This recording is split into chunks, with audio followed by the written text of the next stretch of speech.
코로나19라는 비상 상황이 아니라도 자주 발생하는 문제이지만 최근에 제 상담 사례와 더불어서 코로나 상황에서 흔히 더 많이 발생할 수 있는 것이라서 주제로 뽑아봤습니다.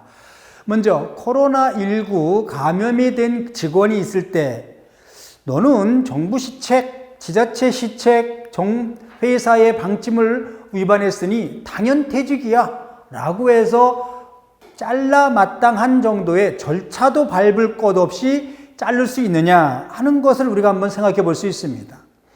비록 전염병, 코로나19 같은 전염병이 걸린 사람들이 그로 인해서 회사에 돌이킬 수 없는 손실, 돌이킬 수 없는 명예손실이 있는 경우에 잘라 마땅하다라는 당연퇴직 사유가 있다고 했을 때 그 당연퇴직 사유만이 있다고 해서 바로 해고를 시킬 수 있느냐 하는 문제에 대해서 우리가 한번 검토해 볼 필요가 있습니다.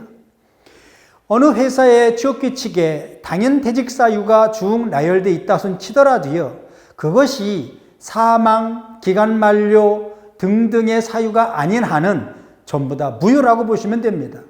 당연퇴직 사유가 있다고 해서 공무원들처럼 당연퇴직 사유가 명백하지 않는 한은 그것은 유효할 수가 없습니다. 모든 당연퇴직 사유가 있다손 치더라도 사망이나 회사가 망한 것이 아닌 한은 징계 절차 준수해야 되고 징계 양정 검토해야 됩니다.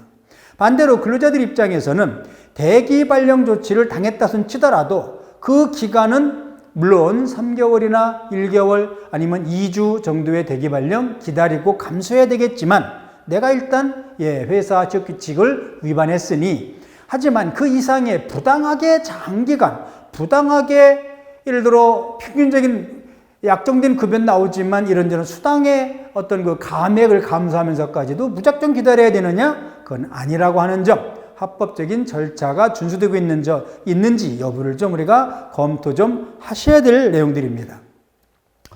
근로관계 종료 사유는 흔히요, 당사자의 의사에 따른 회사를 사표를 던진다거나 모든 직원들의 로망, 로또에 당첨돼서 사표 던지고 나오는 게 로망이라고 하는데 그렇게 해서 근로자가 사표 던지고 나오든 회사가 너 나가해서 해고를 당하든 이런 당사자 의사표시에 따른 근로관계 종료이든 정년의 도래, 기간 만료, 사망이나 파산과 같은 당연 종료 사유이든 이런 당연 종료 사유에 해당되는 것이 아닌 한은 당연퇴직 사유라고 나열되어 있다고 해서 그것이 곧 정당한 것은 아니다 하는 점 다시 한번 강조를 드립니다.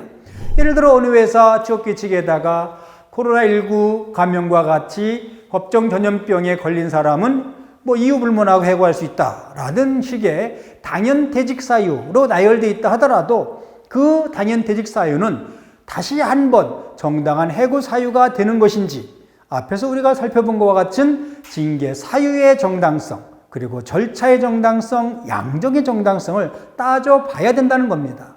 흔히 경험칙으로 당연퇴직 사유에 해당돼서 잘렸어요 하는 상담 사례를 보게 되면 23조 1항에 규정되고 있는 정당성 요건을 갖추지 못한 경우를 아주 많이 보게 됩니다. 따라서 그러면 이런 부당한 해고를 방지하려면 어떻게 해야 되느냐? 근로관계 당연 종료 사유, 반드시 당연 종료 사유인지 아닌지를 따져서 당연 종료 사유가 맞다면 유효하지만 그것이 사용자가 편법적으로 내보낼 의도로 당연퇴직 사유였다고 한다면 무효가 될 수 있다는 점 꼭 확인해 주시기 바라겠고요. 또 하나, 너 법정 전염병 걸려왔네? 회사 망신, 그래서 매출 뚝 떨어지고 거래처 지금 막 떨어져 나가? 일단 대기 발령?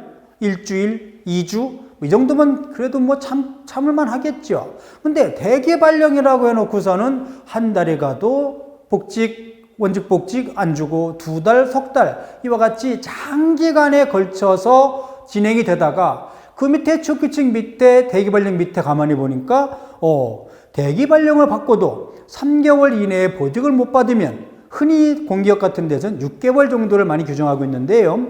6개월 내에 보직을 못 받으면 당연 퇴직 사유로 한다 하는 규정에 따라서 퇴직 처리했다고 한다면 이것이 유효하겠느냐 하는 문제에 부딪히게 되는데, 이런 규정들은 대부분 다 문제가 있습니다. 무효의 가능성이 아주 높습니다. 따라서 이 실무를 담당하시는 경영진께서는 꼭 그 규정의 유무효를 꼭 확인하시면 좋겠고요. 근로자분들께서도 자기의 권리를 방어해야 되는 것이니까 그 규정의 당부당 유무효를 꼭 체크를 하시면 좋겠습니다. 대기 처분이 있다 손 치더라도 대기 기간이 경과했을 때 부당한 장기간의 기간인지 아닌지, 또 기간 경과 후에 당연 퇴직 규정에 따른 것이 정말로 유효한지 무효인지 이런 것들을 꼭 확인 후에 대응을 하시기 바라겠습니다. 따라서 대기 발령 처분이 장기간일 때 그것이 항상 유효한 것도 아니고 또 항상 무효인 것도 아니다라는 점 강조하면서 요 꼭지를 마치도록 하겠습니다.